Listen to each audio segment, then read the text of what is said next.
You've probably had this experience. Someone enters your life, and within minutes, you feel it. Not a simple dislike, not a mild disagreement, a visceral reaction. You can't explain it logically, but your body is already tense. Your mind is already building a case. You don't just think they're wrong. You feel that something about them is unacceptable. And the strangest part is this: the intensity of your reaction rarely matches the crime. Sometimes it's just the way they talk, the confidence in their voice, the way they take up space, the way they laugh too loudly, show emotion too openly, or seem completely unbothered by what other people think. Carl Jung would say that this kind of hatred is rarely about the other person alone. It's often the psyche revealing its own buried content through a mechanism called projection, an automatic psychological process that turns other people into mirrors, screens, or targets for what we refuse to recognize in ourselves. Jung's famous idea captures it bluntly. Everything that irritates us about others can lead us to an understanding of ourselves. Most people hear that and assume it means, if you hate arrogance, you must be arrogant. That's not always how it works. Jung's insight is subtler and far more unsettling. The psyche can't destroy an unwanted trait. It can only repress it.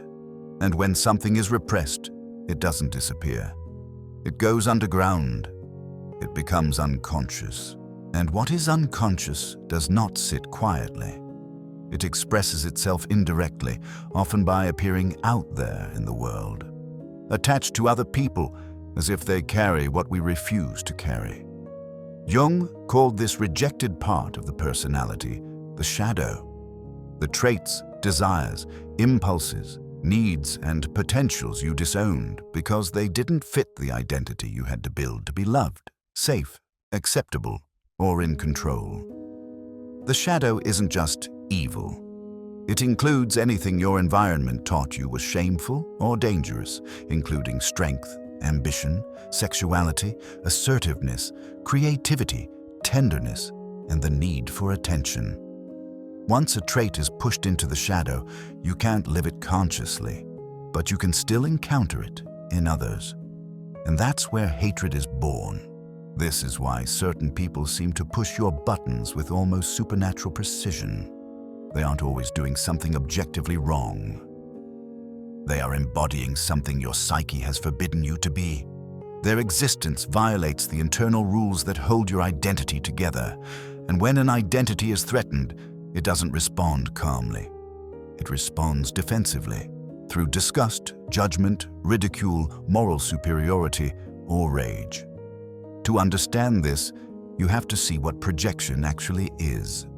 Projection isn't just a metaphor. It's a psychological event. The Jung Society of Utah describes projections as images we generate of others based in our own fears, desires, impulses, and unresolved issues, mostly unconscious. It also points out a crucial detail. Projection is the cause of many misunderstandings in relationships. When you are projecting, you feel certain you know who someone is.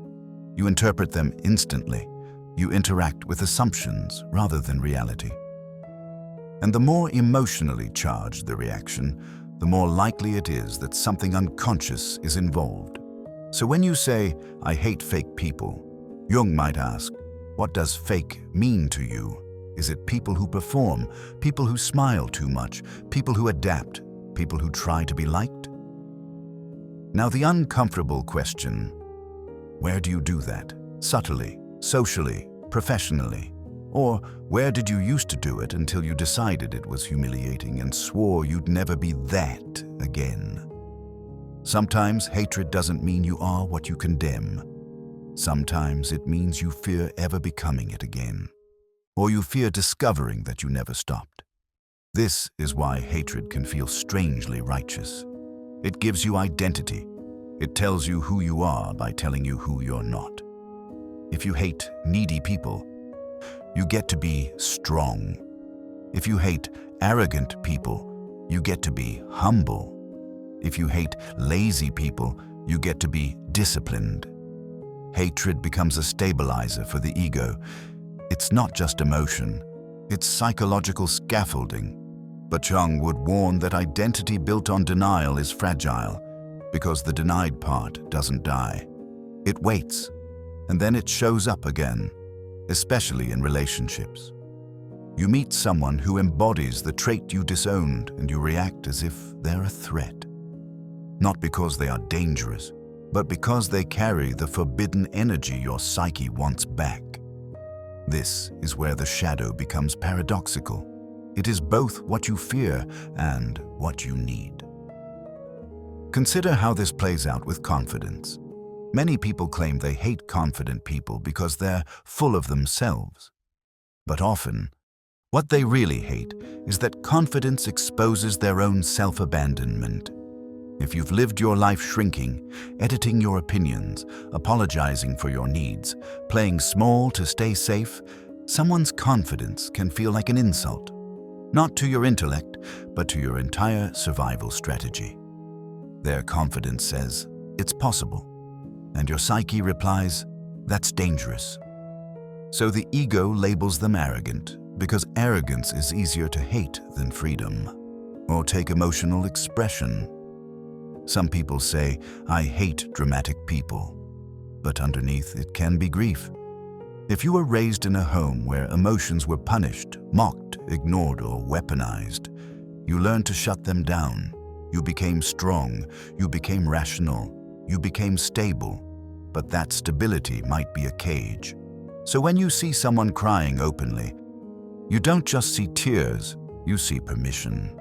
And permission is terrifying because if you allowed yourself to feel, you might discover a flood underneath. Hatred becomes a lid. This is why Jungian shadow work doesn't ask you to stop judging people through willpower. It asks you to withdraw the projection, not to deny the behavior you dislike, but to stop outsourcing your own unconscious content. The Jung Society of Utah notes that the antidote to projection is authenticity, and that when we are authentic, we risk being seen as we truly are, shadow and all, and become more able to see others as they truly are.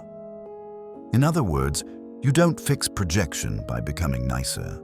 You fix it by becoming more honest. But here is the sharpest part of Jung's message.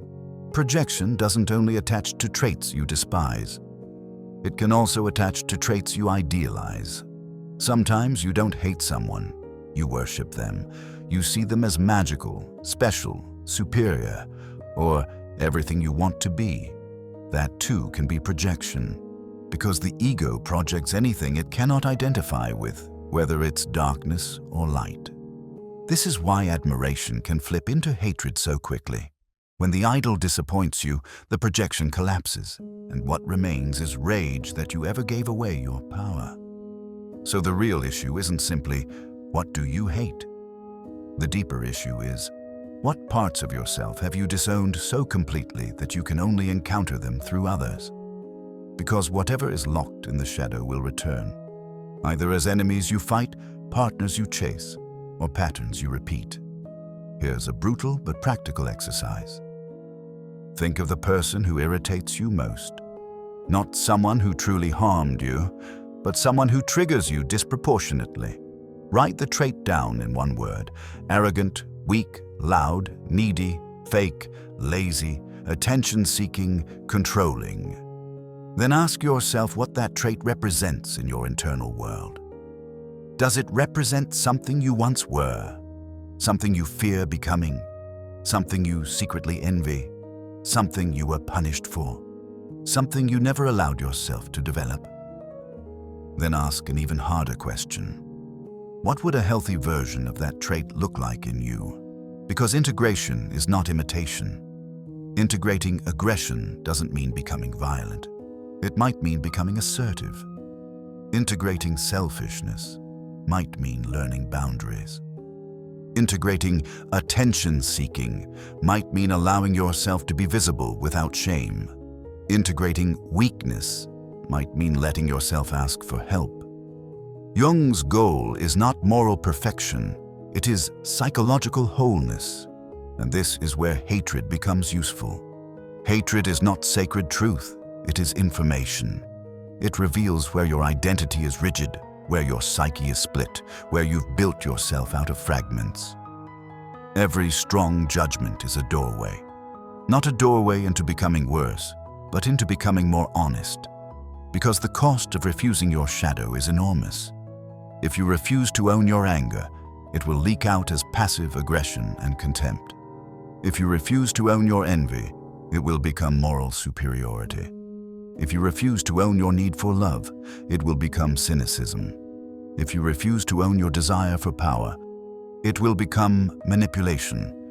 If you refuse to own your vulnerability, it will become control. Jung's warning is simple.